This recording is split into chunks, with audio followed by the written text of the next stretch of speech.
Sindh assembly نے اقلیتوں کے تحفظ کے نام پر ایک بل اسمبلی سے منظور کروا لیا ہے جو تقریباً 7 صفحات پر مشتمل ہے۔ 20 اس کی دفعات ہیں اور ان 24 دفعات میں سے کچھ دفعات جو بالکل اسلام سے متصادم، اسلام کے مخالف، تاکہ وہ دیکھا جائے تو انسانی حقوق کے بھی مخالف ہے، قومی اسمبلی میں پیش ہے منظور کروانے کے لیے۔ تو میرے بھائیوں، میں 2-3 چیزیں جو انتہائی اہم ہیں اس کی طرف آپ کی توجہ مبذول کرواؤں گا۔ اس میں ایک شک یہ ہے کہ 18 سال سے کم عمر کا کوئی بچہ بچی، لڑکا لڑکی اسلام قبول ہی نہیں کر سکتا۔ دوسری کہ اگر 18 سال سے زائد عمر کا کوئی مرد اور عورت اسلام قبول کرنا چاہتا ہے تو اس کو 2-3 ہفتے کم و بیش کسی سیف ہاؤس میں رکھا جائے گا، اس کو درخواست دینی پڑے گی جج کو۔ اس دوران اس کو مذاہب اور ادیان کے متعلقہ لٹریچر دیا جائے گا۔ اس کے بعد پھر عدالت فیصلہ کرے گی کہ یہ اسلام قبول کرے یا نہ کرے۔ اس میں پہلی جو خلاف شریعت بات ہے نا، وہ ہے 18 سال کی عمر کی تعیین اور تحدید۔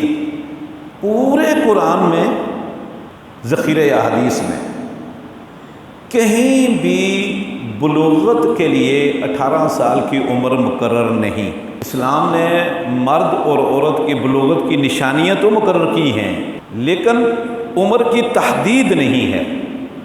اور یاد رکھو، لڑکے اور لڑکی کی بلوغت کا تعلق علاقے سے ہے، برادری سے ہے، خوراک سے ہے۔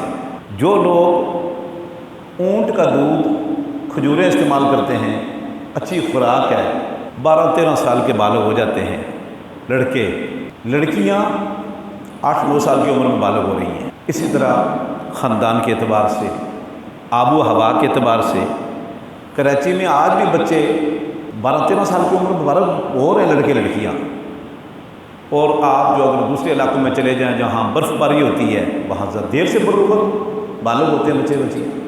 اس لیے کسی بھی دور میں مسلمان خلیفہ نے بلوغت کے لیے عمر مقرر نہیں کی۔ یہ جو 18 سال بلوغت کے لیے عمر مقرر کیا، یہ سراسر ظلم ہے۔ دوسری بات کہ 18 سال سے زائد عمر کے مرد عورت، ان کو بھی پابند کر دینا اس طریقے سے، میرے بھائیوں، یہ بھی ایک بہت بڑا جبر ہے۔ قانون کیا بنایا کہ کسی کو زبردستی اور جبری طور پر مسلمان نہیں بنایا جا سکتا۔ اگر کسی کو جبری مسلمان نہیں بنایا جا سکتا، یہ بات بالکل درست اور برحق ہے، تو کیا جبری طور پر اسلام قبول کرنے سے روکا جا سکتا ہے؟ دراصل یہ قانون یہ جبر اور ظلم پر مبنی ہے کہ جو نابالغ اور بالغ مرد عورت کو اسلام قبول کرنے سے روک رہا ہے، زبردستی جبرن۔ تاریخ شاید ہے آج تک کہیں بھی ایسا نہیں ہوا کہ کسی نے کسی کو زبردستی اسلام قبول کروایا ہو۔ اور اگر کوئی ایک آدھ مثال ہے تو اس ایک آدھ مثال یا ایک آدھ واقعہ کی بنیاد پر قانون بنانا جو سراسر اسلام کے مخالف، انسانیت کے مخالف ہو، یہ کوئی عقل مندی اور دانش مندی نہیں ہے۔ یہ اسلام سے بغاوت، اسلام سے نفرت اور جہالت پر دلالت کرتا ہے۔ کیا نو عمر نوجوان یا غیر بالغ بھی اسلام میں داخل ہوئے یا نہیں؟ سینکڑوں مثالیں ہیں صحابہ کرام کی۔ علی رضی اللہ تعالیٰ عنہ نابالغ تھے جب اسلام قبول کیا ہے۔ بچوں میں سب سے پہلے علی رضی اللہ عنہ نے اسلام قبول کیا۔ زید بن ثابت، اللہ کے نبی صلی اللہ علیہ وسلم جب مدینہ تشریف لائے تو آپ کا خادم جو خدمت کے لیے ماں نے وقف کیا، انس بن مالک، اس وقت 10 سال عمر تھی۔ جب اسلام قبول کیا، بتاؤ اس وقت کتنے سال کے؟ 6-7 سال کے ہوئے ہوں گے۔ جو ہماری سندھ حکومت نے اور پھر اب ہماری قومی اسمبلی میں یہ پیش کیا جا رہا ہے، یہ سراسر ظلم ہے۔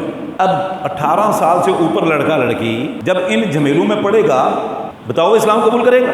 پھر NGOs کے ہتھے چڑھے گا، لٹریچر پڑھایا جائے گا، برین واشنگ ہوگی، اس دوران کتنی اس کو دھمکیاں لگیں گی، یہ بہت بڑا ظلم ہے۔ میں سمجھتا ہوں یہ کفر سے کام نہیں ہے کسی کو اسلام قبول کرنے سے روکنا، کفر پر قائم رکھنا، یہ کفریہ قانون ہے۔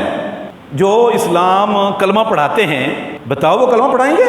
5 سے لے کر 10 سال تک سزا، 1 سے لے کر 2 لاکھ تک جرمانہ، فلاں اور فلاں دھمکیاں الگ اور ہتھکنڈے الگ۔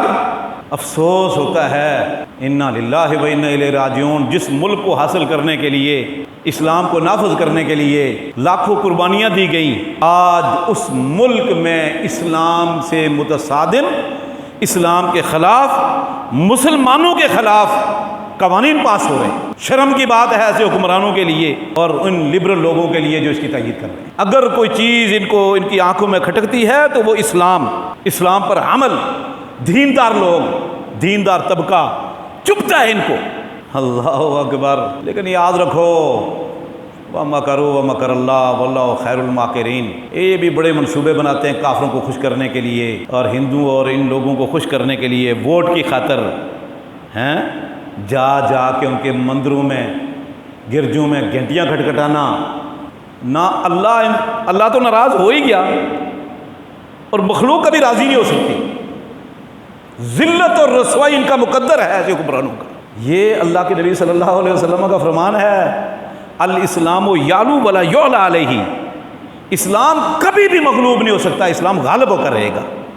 اسلام غالب ہونے کے لیے آیا ہے۔ اگر کوئی اسلام قبول کرنا چاہتا ہے تو اس کو جبراً روکنا کہ تمہیں اسلام قبول نہیں کرنا، ورنہ سزا ملے گی، اور جو تجھے اسلام قبول کروائے گا وہ بھی تیرے ساتھ اندر ہو جائے گا۔ یہ ہمارے ملک میں پاس ہو ہے۔ انا للہ و انا الیہ راجعون۔